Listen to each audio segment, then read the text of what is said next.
Қайырлы күн баршаңызға, каналыма қош келдіңіздер. Бүгін сіздермен бірге буратты сырын дайындаймыз. Ол үшін бізге 12 сағат холодильникте мұздап тұрған сиырдың сүті керек. Сиырдың сүтінің температурасы 10 градустан төмен болу керек.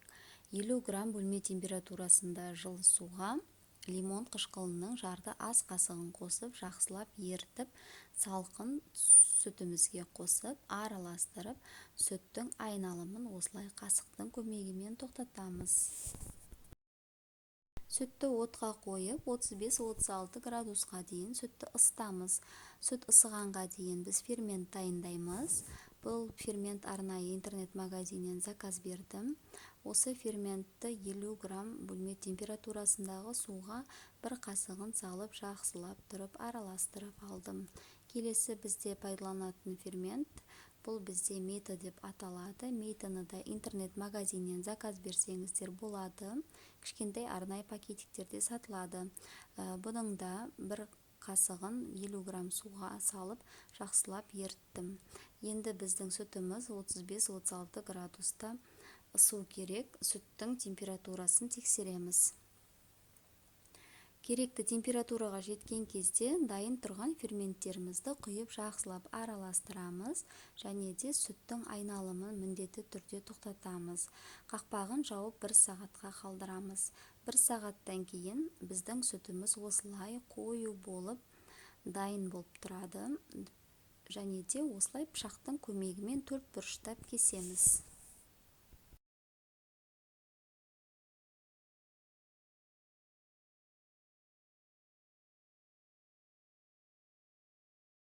Бөлек ыдысқа суымызды ысытамыз. 60 градус ыстыққа дейін жеткізуіміз керек. Міндетті термометр керек. Термометрмен қараймыз. Осылай сырды массамыздан алып, ыстық суға саламыз. Ыстық суға салған кезде ол созылғыш, жабысқыш болып келеді. Осылай суға сала отырып, созу процесін жасаймыз. Біз бірінші бураттаның ішіне салатын салмасын дайындап жатырмыз. Осылай созып аламыз да, оны тұзды суға салып қоямыз. Салқын суға бір ас қасық тұзымызды салып, жақсылап араластырып, осы салманы сол тұзды суға салып қоюымыз керек. Қалған массаларды да осылай ыстық суға сала отырып, созу процесін жасаймыз. Егерде суыңыз жылып кеткен болса, онда қайтадан 60 градусқа дейін ысытып алсаңыздар болады. Және де моцарелла дайындағандай етіп дөңгелек пішімге келтіреміз сырларымызды. Барлығын видеода көрсетілгендей етіп жасаймыз.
Салмасын дайындау үшін тұзда тұрған сырымызды осылай біз қолымызбен бөліп алып, үстіне 33% сливкимізді қосып жақсылап араластырамыз.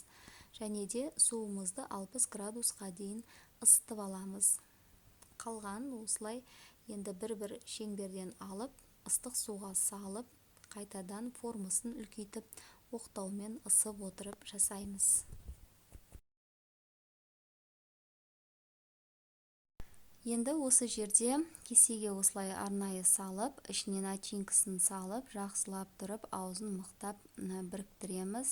Бұл жерде енді ішіндегі сливки төгіліп кетпеуі керек, сондықтан ыстық суға салған кезде өте мұқият болыңыздар.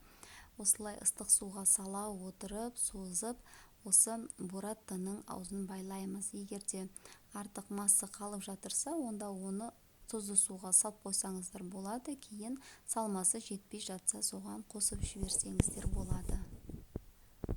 Дайын болған буратталарды тұз салынған салқын суға саламыз. Өзінің формасын жақсы ұстау үшін бір 20 минутқа қойсаңыздар болады. Міне осымен біздің буратталарымыз дайын. Өте дәмді, керемет болып шығады. Әртүрлі салаттардың ортасына қойып ұсынсаңыздар өте керемет болады.